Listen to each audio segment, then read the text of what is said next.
الحمد لله وكفى والسلام على عباده الذين اصطفى. أما بعد فأعوذ بالله من الشيطان الرجيم. بسم الله الرحمن الرحيم. لقد كان لكم في رسول الله أسوة حسنة لمن كان يرجو الله واليوم الآخر وذكر الله كثيرا.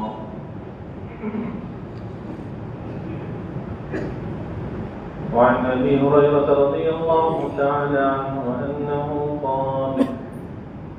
قال رسول الله صلى الله عليه وسلم: من كان يؤمن بالله واليوم الآخر فلا يؤذي جاره واستوصوا بالنساء خيرا فإنهن خلقن من ضلع وإن أعوج شيء في الضلع أعلاه فإن ذهبت تقيمه كسرته وإن تركته لم يزل أعوج فاستوصوا بالنساء خيرا أو كما قال عليه الصلاة والسلام. اللهم صل على محمد وعلى آل محمد كما صليت على إبراهيم وعلى آل إبراهيم إنك حميد مجيد. اللهم بارك على محمد وعلى آل محمد كما باركت على إبراهيم وعلى آل إبراهيم إنك حميد مجيد. আলহামদুলিল্লাহ, আল্লাহ তাআলা আমাদেরকে পবিত্র জুমার দিন জুমার নামাজ আদায়ের উদ্দেশ্যে মসজিদে আসার তৌফিক দান করেছেন। জুমার নামাজের আগে কোরআন এবং হাদিস থেকে কিছু কথা আলোচনা করার এবং শোনার তৌফিক দান করেছেন। এই জন্য আমরা সকলেই মহান রব্বুল আলামিনের দরবারে শুকরিয়া আদায় করে বলি আলহামদুলিল্লাহ। সম্মানিত মুসলিম কিরাম, আজকে রবিউল আউয়াল মাসের 4 তারিখ। আমাদের দেশে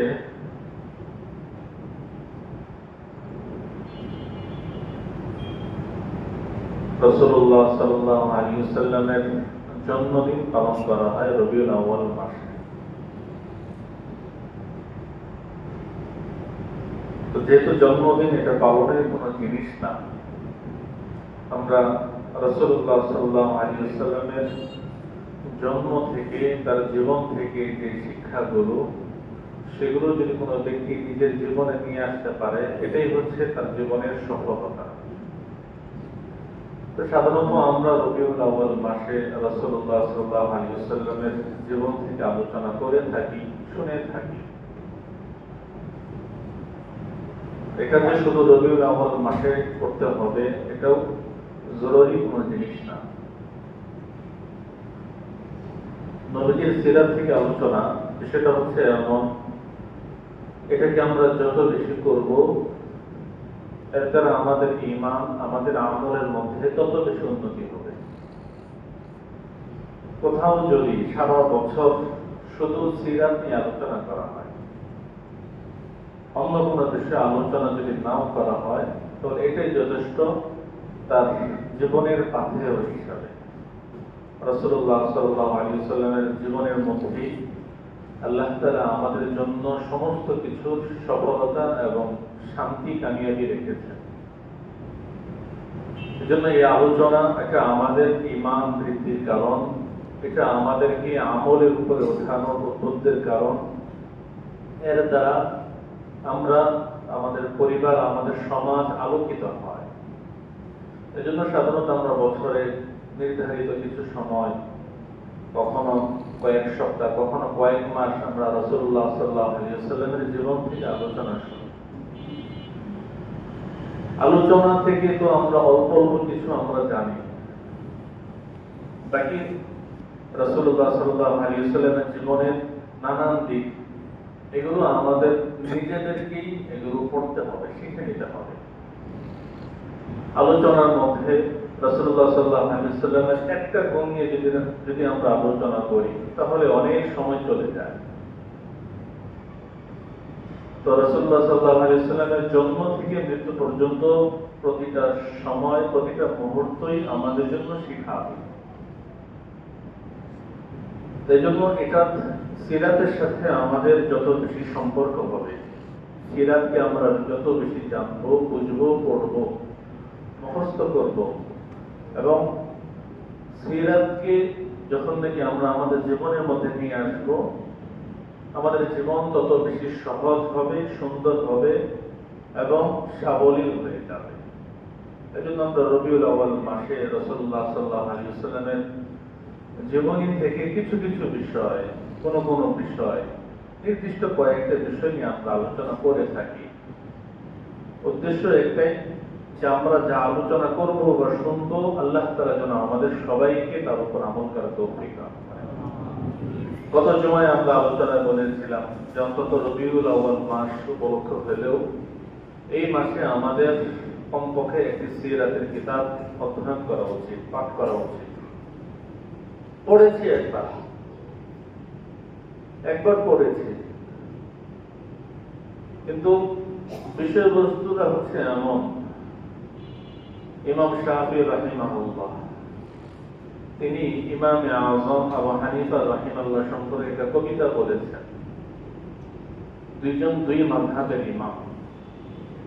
তো ইমাম শাফিঈ রাহিমাহুল্লাহ আবু হানিফা রাহিমাহুল্লাহ সম্পর্কে একটা কবিতা তিনি লিখেছেন, আইদ যিকরা নু'মানি, নোমান ইবনে সাবিতের আলোচনা আমাদের সামনে বেশি বেশি করো। আইদ যিকরা নু'মানি লানা আন যিকরাহু হুয়াল মিসকু মা কাফরাতাহু ইয়াতাযাওয়াহু। নোমান ইবনে সাবিত, ইমামে আযম আবু হানিফা রাহিমাহুল্লাহর নাম ছিল নোমান, তার বাবার নাম ছিল সাবিত। ইমাম শাফিঈ বলছেন যে নোমান ইবনে সাবিতের আলোচনা আমাদের সামনে বেশি বেশি করো। কেন? লানা আন্না যিকরাহু, তার আলোচনা হুয়াল মিস্ক, এটা মিস্কের মতো। মা কাররাতাহু, যত বেশি আলোচনা করবে, ইয়াতাযাওয়াহু, মিস্কটা তত বেশি ছড়াতে থাকে। এটা হচ্ছে একজন তাবেঈ সম্পর্কে একজন তাবে মন্তব্য করেছেন। তো রাসূলুল্লাহ সাল্লাল্লাহু আলাইহি ওয়াসাল্লামের আলোচনা, একই আলোচনা, রাসূল কেমন ছিলেন, একই আলোচনা, এটাকে যদি আমরা প্রত্যেক সপ্তাহে শুনি, আমার মনে হয় না কোনো ইমানদারের এটা শোনার মধ্যে বিরক্তি আসবে যে একই আলোচনা কেন বারবার করা হয়। এটা তো সুগন্ধির মতো, যত বেশি আলোচনা হবে সুগন্ধি তত বেশি ছড়াতে থাকবে। সুগন্ধিটাও এমন যে প্রতি মুহূর্তে আমাদেরকে সুবাস, সুগন্ধি ছড়াতে থাকে। এক এক সময় এক এক রকমের সুবাস, সুগন্ধি। এখানে দুর্গন্ধের কোন চিহ্ন মাত্র নাই, শুধু সুগন্ধি আর সুগন্ধি।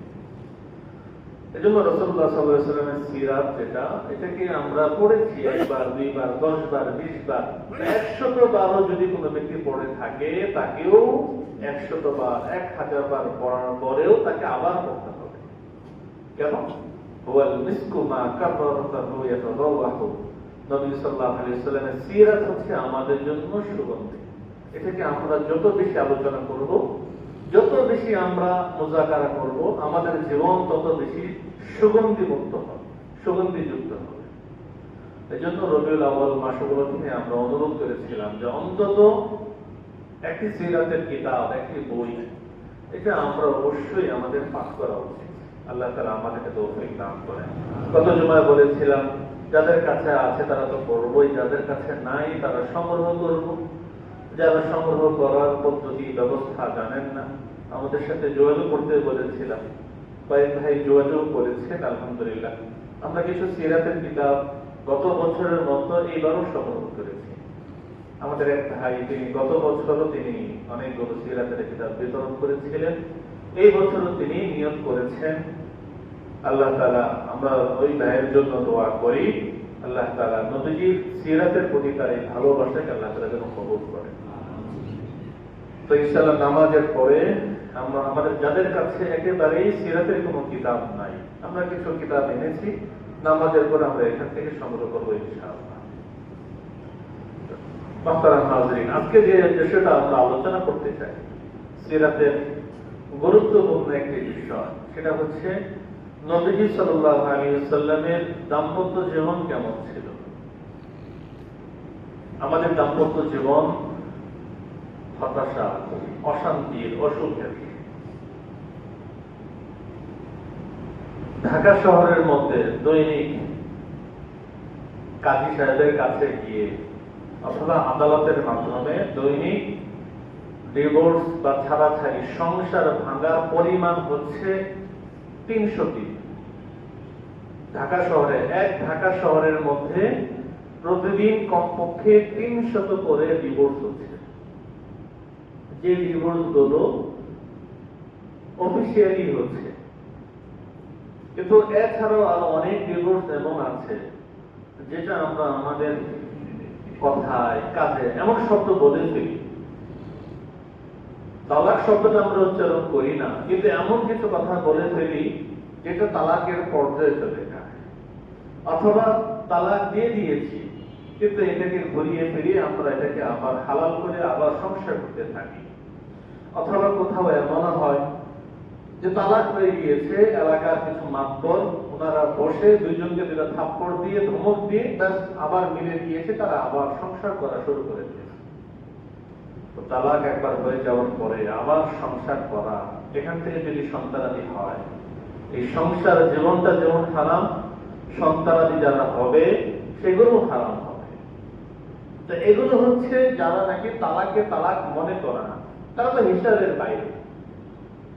কিন্তু যারা অফিসিয়ালি, প্রাতিষ্ঠানিক ভাবে ঘোষণা দিয়ে তালাক দিচ্ছে, শুধু এক শহরের কথা বললাম, এক রাজধানীর কথা বললাম, দৈনিক 300-র উপরে তালাক হচ্ছে। এখান থেকে মুহতারাম হাজিরিন বুঝে আসে যে আমাদের দাম্পত্য জীবন কতটা অসুখের, কতটা অশান্তি। আমরা হুজুরদের কাছে কখন আসি? আমরা হুজুরদের কাছে যখন ওই সময় আসি যখন নাকি 3টা শব্দ আমরা উচ্চারণ করে ফেলি। 3 শব্দ উচ্চারণ করার পরে ভিতরে যদি আল্লাহ তাআলার ভয় থাকে, যাদের আল্লাহর ভিতরে ভয় নেই তারা তো আর আসেও না। যাদের আল্লাহ তাআলার ভয় আছে শুধুমাত্র তারা আসে। কখন আসে? 3টা শব্দ বলে দেওয়ার পর। তো 3টা শব্দ মানুষ তো একদিনে বলে না, এটার জন্য একটা লম্বা সময় অতিবাহিত হওয়া লাগে, একটা ঝগড়াঝাটি হওয়া লাগে, অনেক কিছু পরিবেশ, অনেকগুলো অবস্থা তৈরি হয়। এরপরে গিয়ে আমরা যখন নাকি 3টা শব্দ আমরা উচ্চারণ করে ফেলি, তখন আমরা বিভিন্ন ফতোয়া বিভাগে, বিভিন্ন হুজুরদের কাছে, মুফতি সাহেবদের কাছে আমরা দৌড়াই যে এটাকে কোনোভাবে হালাল করা যায়।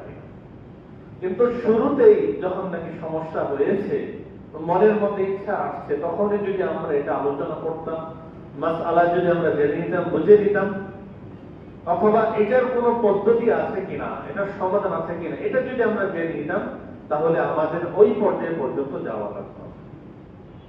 এই জন্য মুহতারাম হাজিরিন, রাসূলুল্লাহ সাল্লাল্লাহু আলাইহি ওয়াসাল্লামের দাম্পত্য জীবন এটা আমাদের সামনে থাকা উচিত।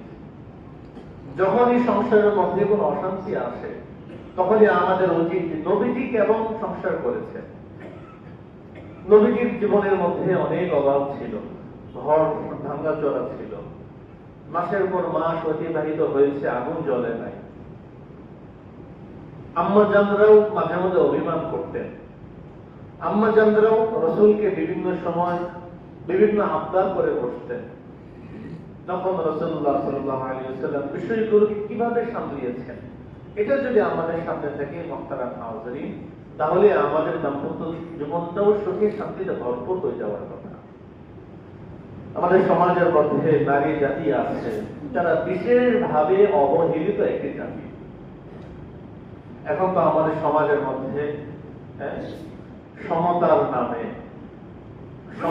নামে আমরা নারীকে সম্মান দিতে চাই। এই সমতা, এই স্লোগান, এটা কোন মুসলমানের না। ইসলাম নারীকে সমতা দেয়নি। ইসলাম নারী পুরুষের মধ্যে ব্যালেন্স করার জন্য পুরুষকে আল্লাহ তাআলা দিয়েছেন বিশেষ দায়িত্ব, বিশেষ জিম্মাদারি, অতিরিক্ত জিম্মাদারি দায়িত্ব দিয়েছেন।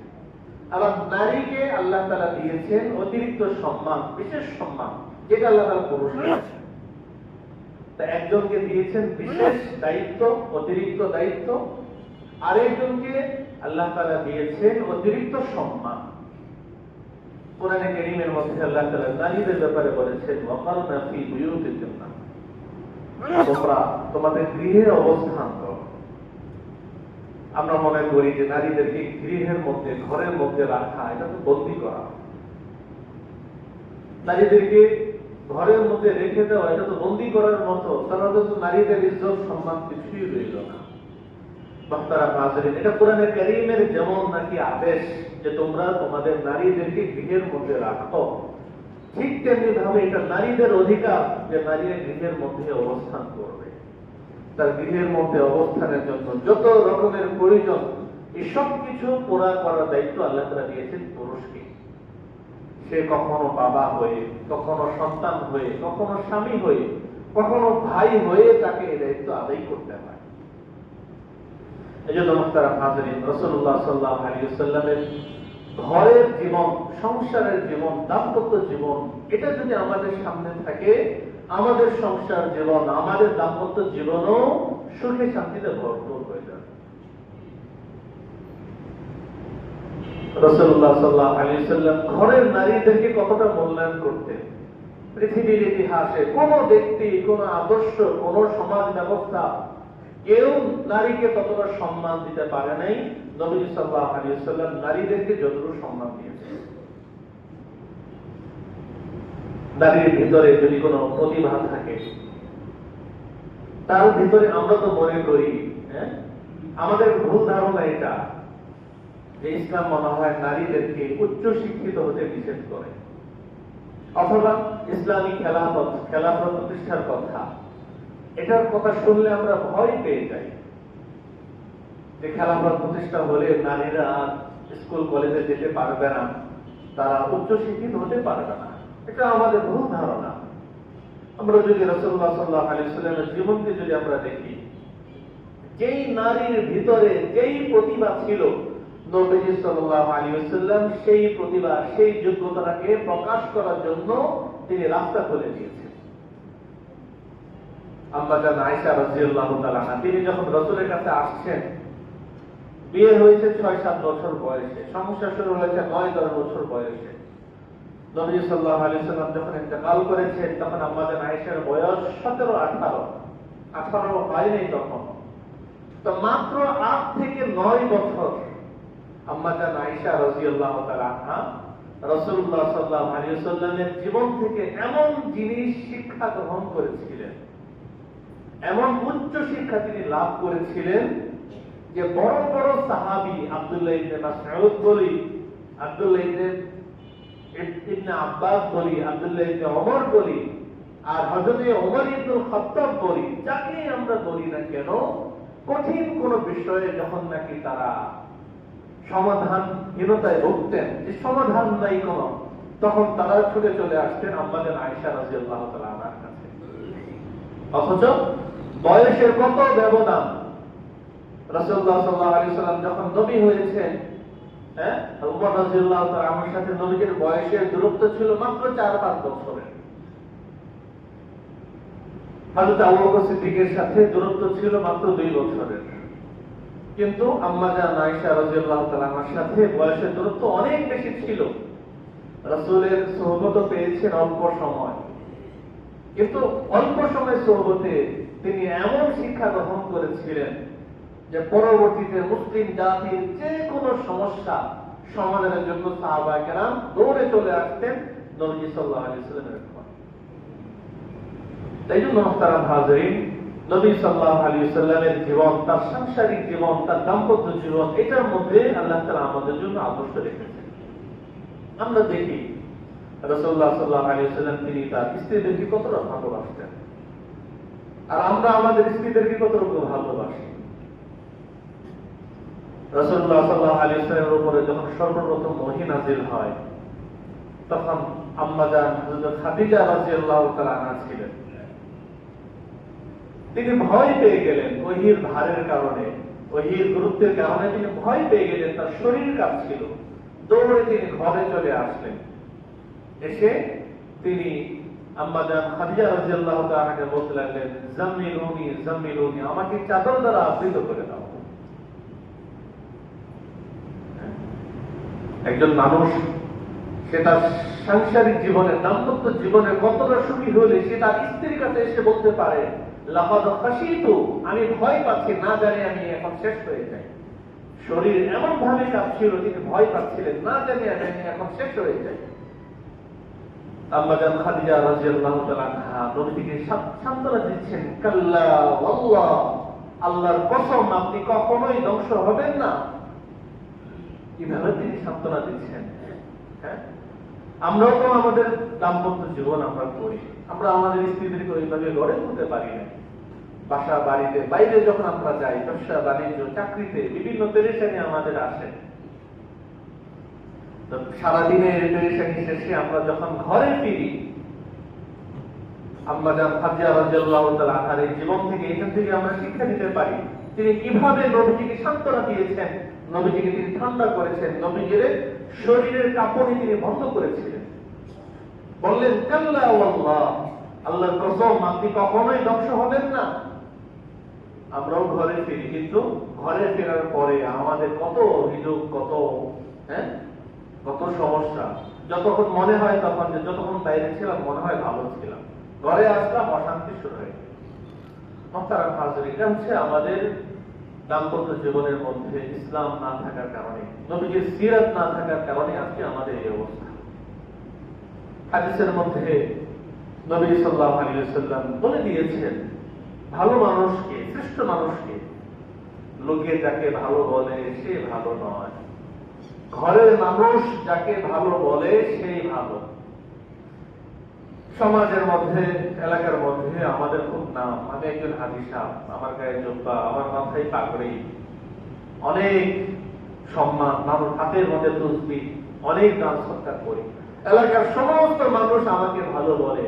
নবী সাল্লাল্লাহু আলাইহি ওয়াসাল্লাম বলেন নাই এই কথা যে এলাকার মানুষ যদি, মুসল্লিরা যদি তোমাকে ভালো বলে তাহলে তুমি ভালো। বরং নবী সাল্লাল্লাহু আলাইহি ওয়াসাল্লাম বলেছেন, খায়রুকুম খায়রুকুম লিআহলি, তোমাদের মধ্যে উত্তম হচ্ছে ওই ব্যক্তি যে তার পরিবারের কাছে উত্তম। এরপরে নবী সাল্লাল্লাহু আলাইহি ওয়াসাল্লাম বলেছেন, ওয়া আনা খায়রুকুম লিআহলি, আমি আমার পরিবারের কাছে একজন উত্তম মানুষ।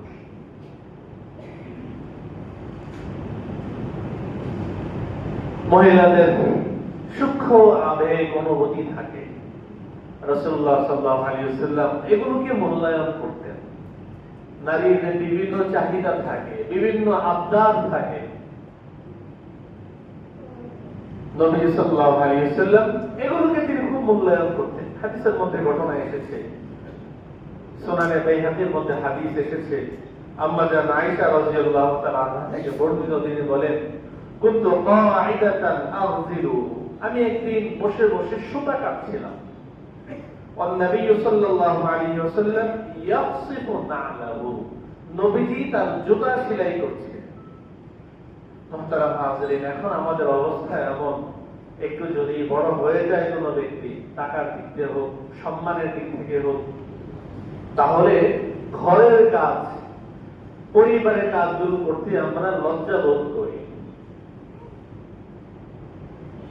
নিজের বাজার নিজে করতে আমরা লজ্জা বোধ করি। কিন্তু রাসূলুল্লাহ সাল্লাল্লাহু আলাইহি ওয়াসাল্লাম তিনি বাজার সদাই নিজে করতেন, নিজের জুতা নিজে সেলাই করতেন, নিজের কোনো কাপড় ছিঁড়ে গিয়েছে নিজেই সেলাই করতেন, ঘরের মধ্যে আসছেন ঘরের মহিলাদের সাথে তিনি কাজ করতেন। অথচ নবী সাল্লাল্লাহু আলাইহি ওয়াসাল্লামের ব্যস্ততা ছিল অনেক বেশি, তিনি এগুলোকে তার জন্য ছোট মনে করেন নাই। আম্মা জান বলেন যে আমি সুতা কাটছিলাম আর রাসূলুল্লাহ সাল্লাল্লাহু আলাইহি ওয়াসাল্লাম বসে বসে জুতা সেলাই করছিলেন। তো গরমের কারণে আম্মা জান বলেন, ফাজাআলা জাবিনুহু ইয়ারিকু, নবীজির কপাল মোবারক ঘামে ভিজে গেল। তো নবী সাল্লাল্লাহু আলাইহি ওয়াসাল্লামের চেহারা ছিল অত্যন্ত নূরানি, সুদর্শন, সুন্দর। যখন নাকি ঘাম বের হলো তখন চেহারাটা চকচক করতে লাগলো। ওয়াজাআলা আরকুহু ইয়াতাওয়াদাহু নূরান, এই ঘামগুলো থেকে কেমন যেন নূর চমকাইতে লাগলো। আম্মা জান বলেন ফাবহিতু, এটাকে দেখে আমি অবাক হয়ে গেলাম, আমি বিস্ময় হয়ে আমি ভালোবাসার দৃষ্টিতে রাসূলুল্লাহ সাল্লাল্লাহু আলাইহি ওয়াসাল্লামের দিকে তাকিয়ে দিলাম। দেখেন একজন স্ত্রী ভালোবাসা প্রকাশ করছে ঘামের দিকে তাকিয়ে। নবী সাল্লাল্লাহু আলাইহি ওয়াসাল্লাম বললেন যে আয়েশা, কি দেখো তুমি এইভাবে? বললেন, ইয়া রাসূলুল্লাহ, আমি তো দেখছি যে আপনার কপালের মধ্যে নূর চমকাচ্ছে। তৎকালীন আরবের মধ্যে একজন বড় কবি ছিল আবু কাবীর আল গুজালি। সে তার কোন এক মাশউকের ব্যাপারে একটা কবিতা বলেছিল। আম্মা জান আয়েশা রাদিয়াল্লাহু তাআলা বলেন, ইয়া রাসূলুল্লাহ, আবু কবীর গুজালি সে যে কবিতা পাঠ করেছে, সে যদি আপনাকে দেখতো, সে যদি আপনাকে জানতো, তাহলে তার এই কবিতাটা আপনার ব্যাপারে বেশি প্রযোজ্য হতো। নবী সাল্লাল্লাহু আলাইহি ওয়াসাল্লাম বলেন যে আবু কবীর গুজালি সে কি বলেছে? আম্মা জান আয়েশা রাদিয়াল্লাহু তাআলা বলেন, ওয়া মুরাররিন মিন কুল্লি গুবরি হাইযাতিন ওয়া ফাসাদি মুরজিআতিন ওয়া দাইল মুগীলি ফাইযা নাযারতা ইলা সিররাতি ওয়াজহি বারাকাত কাবারকিল আলিল মুতাহাল্লিল। আবু কবীর গুজালির কবিতা আম্মা জান আয়েশা রাদিয়াল্লাহু তাআলা পাঠ করে বলেন, সে তার মাসুকের কথা সে এইভাবে সে আলোচনা করছে যে একজন মহিলা সে যখন মাসিক অসুস্থ হয়, অথবা সে যখন দুধ পান করায় বাচ্চাদেরকে, যখন বিভিন্ন রকমের অসুবিধা তার মধ্যে দেখা দেয়, বিভিন্ন রকমের অসুবিধা তার মধ্যে দেখা দেয়, আবু কবীর গুজালি সে তার মাসুকের ব্যাপারে বলছেন যে কেমন যেন সেই সব কিছু থেকে পবিত্র। এরপরে বলছে যে যখন নাকি তার দিকে তাকানো হয়, ফাইদা নাযারতা ইলা সিররাতি ওয়াজহি, তার চেহারার দিকে তাকাইলে মনে হয় বারাকাত কাবারকিল আলিল মুতাহাল্লিল, আকাশের মধ্যে যেমন নাকি বিদ্যুৎ চমকায়, তার চেহারার দিকে তাকালেও মনে হয় যে সেখান থেকে বিদ্যুৎ চমকাচ্ছে। আম্মা জান আয়েশা রাদিয়াল্লাহু তাআলা বলেন যে আবু কবীর গুজালির যে কবিতা, এটা আপনার ব্যাপারে বেশি প্রযোজ্য। আম্মা জান আয়েশা রাদিয়াল্লাহু তাআলা তিনি তার স্বামীর প্রতি ভালোবাসা প্রকাশ করছেন এইভাবে। তো রাসূলুল্লাহ সাল্লাল্লাহু আলাইহি ওয়াসাল্লাম খুশি হয়ে গেলেন। কিভাবে তিনি মূল্যায়ন করলেন? قالت আম্মা জান আয়েশা রাদিয়াল্লাহু তাআলা বলেন, ফাকামা ইলাইয়া নবী সাল্লাল্লাহু আলাইহি ওয়াসাল্লাম, নবীজি আমার দিকে আসতে লাগলেন। ওয়াকাব্বালা বাইনা আইনাইয়া, খুশি হয়ে নবী সাল্লাল্লাহু আলাইহি ওয়াসাল্লাম আমার দুই চোখের মাঝখানে চুমু দিলেন। ওয়াকালা, এবং দোয়া দিলেন আম্মা জান আয়েশাকে, জাযাকিল্লাহু ইয়া আয়েশা আন্নী খাইরান, হে আয়েশা, আল্লাহ তাআলা আমার পক্ষ থেকে তোমাকে উত্তম বিনিময় দান করুন। এরপরে বললেন, মা সুরিরতু মিন্নি কাসুরি মিনকি, তুমি আমাকে দেখে, আমার ঘামকে দেখে তুমি যতদূর খুশি হয়েছো, তোমার এই কথা শুনে আমি আরো বেশি খুশি হয়েছি। তো নারীদের সামান্য থেকে সামান্য বিষয় নবী সাল্লাল্লাহু আলাইহি ওয়াসাল্লাম এগুলোকে খুব মূল্যায়ন করতেন। হাদিসের মধ্যে অনেক ঘটনা এসেছে। এক যুদ্ধের মধ্যে নবী সাল্লাল্লাহু আলাইহি ওয়াসাল্লামের সাথে ছিলেন আম্মা জান হযরতে সফিয়া রাদিয়াল্লাহু তাআলা আনহা। তো তার যে বাহন ছিল এটা একটু দুর্বল ছিল। তো নবীজি আগে চলে গেলেন, আম্মা জান পিছনে পড়ে গেলেন। তো নবীজি খুঁজতে লাগলেন যে আমার সফিয়া গেল কোথায়। একটু পরে যখন নাকি নবীজি অপেক্ষা করলেন সফিয়ার জন্য, সফিয়া আসার পরে তিনি কাঁদতে লাগলেন, ইয়া রাসূলুল্লাহ, আপনি আমাকে কি বাহন দিলেন? আপনি আমাকে কি বাহন দিলেন যে বাহন তো চলে না, সবার পিছনে পড়ে যায়। এই কথা বলে তিনি কাঁদতে লাগলেন। নবী সাল্লাল্লাহু আলাইহি ওয়াসাল্লাম তাকে ধমক দিতে পারতেন। সফরে আমাদের মহিলারা যদি আমাদেরকে বিরক্ত করে, আমরা অনেক সময় রাগান্বিত হয়ে যাই। নবী সাল্লাল্লাহু আলাইহি ওয়াসাল্লাম এখানে তিনি রাগান্বিত হন নাই। তিনি হযরত সফিয়াকে সান্ত্বনা দিতে লাগলেন। তিনি নিজ হাত দ্বারা সফিয়ার চোখের পানি থেকে মুছে দিতে লাগলেন। হাদিসের মধ্যে অনেক লম্বা লম্বা ঘটনা আছে, অনেক মিষ্টি মিষ্টি ঘটনা আছে। নবী সাল্লাল্লাহু আলাইহি ওয়াসাল্লাম কিভাবে তিনি সংসার করেছেন, সংসারের কোন বিষয়ে নবী সাল্লাল্লাহু আলাইহি ওয়াসাল্লাম কখনো কখনো তার স্ত্রীদের সাথেও তিনি পরামর্শ করতেন। এখন আমরা পরামর্শ করাকেও আমরা অবহেলা মনে করি। তুমি কি বুঝো, তুমি এই বিষয়ে কথা বলার কে? কিন্তু নবী সাল্লাল্লাহু আলাইহি ওয়াসাল্লাম তার জীবনের গুরুত্বপূর্ণ বিষয়ে তিনি স্ত্রীদের কাছে আসতেন পরামর্শের জন্য। ওহী নাযিল হওয়ার পরে তিনি যখন ভয় পেয়েছেন, খাদিজা রাদিয়াল্লাহু তাআলা আনহার কাছে এসে বলেছেন যে আমাকে তুমি সান্ত্বনা দাও, আমাকে তুমি চাদর দিয়ে ঢেকে দাও, আমি ভয় পাচ্ছি, আমার মনে হচ্ছে আমি শেষ হয়ে যাব। নবী সাল্লাল্লাহু আলাইহি ওয়াসাল্লাম সাংসারিক জীবনে ব্যক্তিগত কাজ নিজের হাতে করতে তিনি পছন্দ করতেন। আম্মা জান আয়েশা রাদিয়াল্লাহু তাআলা আনহাকে জিজ্ঞাসা করা হলো, সুইলাত, আম্মা জান আয়েশাকে জিজ্ঞাসা করা হলো, মা কানা নবী সাল্লাল্লাহু আলাইহি ওয়াসাল্লাম ইয়ামালু ফি বাইতি, নবীজি ঘরের মধ্যে কি কি কাজ করতেন? আম্মা জান বললেন, কানা ইয়াখিতু তাওবা, তিনি ঘরের মধ্যে তার কাপড় নিজে সেলাই করতেন। ওয়ায়াসিফু না'লাহু, তার জুতা ছিঁড়ে গেলে তিনি নিজে জুতা সেলাই করতেন। ওয়ায়ামালু মা ইয়ামালু রিজালু ফি বুয়ুতিহিম, সাধারণ দায়িত্ববান পুরুষরা ঘরের মধ্যে যে সমস্ত কাজ করে নবীজি ঘরের মধ্যেও ওই সমস্ত কাজ করতেন। এখন নবীজি নিজের কাজ নিজে করতেন, নিজের জুতা নিজে সেলাই করতেন, কাপড় ছিঁড়ে গেলে নিজে সেলাই করতেন, আবার ঘরের লোকদের কাজেও তিনি সহযোগিতা করতেন। এখন আমাদের অনেকের অবস্থা এমন, ওষুধ খেতে হবে, ওষুধটাও আমরা নিজ হাতে নিয়ে খাই না। ওষুধটা পাতা থেকে, ট্যাবলেটটা পাতা থেকে ছিঁড়ে বের করে এক হাতে ওষুধ আর এক হাতে পানি নিয়ে অপেক্ষা করতে হবে। নবী সাল্লাল্লাহু আলাইহি ওয়াসাল্লাম যেইভাবে সংসার করেছেন, আম্মা জানদেরকে যেইভাবে মূল্যায়ন করেছেন, মহব্বত করেছেন, ভালোবাসা প্রকাশ করেছেন, আমরা যদি এইভাবে ভালোবাসা প্রকাশ করি, আমাদের দাম্পত্য জীবন, আমাদের সংসার জীবনটাও এমন সুখে হয়ে যাবে। বাকি মহিলাদের কিছু বিষয় আছে, হাদিসের মধ্যে নবী সাল্লাল্লাহু আলাইহি ওয়াসাল্লাম বলে দিয়েছেন, আল্লাহ তাআলা এদেরকে সৃষ্টি করেছেন কিছুটা বাঁকা করে। হযরত আবু হুরায়রা বিদায় হজের ভাষণ, নবী সাল্লাল্লাহু আলাইহি ওয়াসাল্লামের জীবনের শেষ দিকে নবী সাল্লাল্লাহু আলাইহি ওয়াসাল্লাম বলেছেন, মান কানা ইউমিনু বিল্লাহি ওয়াল ইয়াউমিল আখির, যে আল্লাহ এবং আখিরাতের প্রতি বিশ্বাস রাখে, ফালা ইউদি জারাহু, সে যেন তার প্রতিবেশীকে কষ্ট না দেয়। এরপরে তিনি বলছেন, ওয়াস্তাউসু বিন নিসাই খায়রা, তোমরা তোমাদের স্ত্রীদের সাথে ভালো ব্যবহার করো। তুমি যে বলে দিচ্ছেন কেন ভালো ব্যবহার করতে হবে, ফাইন্নাহুন্না খুলিকনা মিন জিলাইন, তাদেরকে পাঁজরের বাঁকা হাড় থেকে সৃষ্টি করা হয়েছে। ওয়াইন্না আওয়াজা শাইইন ফি জিলাই আ'লাহু, পাঁজরের হাড়গুলোর মধ্য থেকে সবচেয়ে বেশি বাঁকা হাড় হচ্ছে সবচেয়ে উপরের যে হাড় সেটা। এই বাঁকা হাড়গুলোর মধ্যে যে হাড়টা সবচেয়ে বেশি, ওই হাড় থেকে আল্লাহ তাআলা স্ত্রীদেরকে সৃষ্টি করেছেন। এরপরে বলেছেন, ফাইন যাহাবতা তুকিমুহু, তুমি যদি এই বাঁকা হাড়কে একেবারে সোজা করতে যাও, কাসারতাহু, তাহলে ওই বাঁকা হাড় ভেঙে যাবে।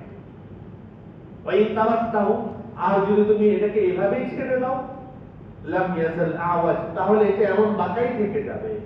এরপরে নবী সাল্লাল্লাহু আলাইহি ওয়াসাল্লাম আমাদেরকে আমাদের সাংসারিক জীবন কেমন হবে এই ব্যাপারে নবী সাল্লাল্লাহু আলাইহি ওয়াসাল্লাম আমাদেরকে আবার বলে দিচ্ছেন, ফাস্তাউসু বিন নিসাই খায়রা, তোমরা তোমাদের স্ত্রীদের সাথে ভালো ব্যবহার করো।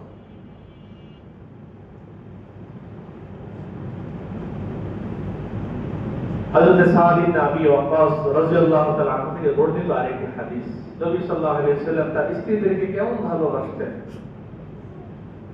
তৎকালীন যুগে মহিলারা যখন নাকি তার স্বাভাবিক অসুস্থতা হতো, তাদেরকে ঘৃণার চোখে দেখা হতো, কিন্তু নবী সাল্লাল্লাহু আলাইহি ওয়াসাল্লাম এটাকে ভেঙে দিয়েছেন।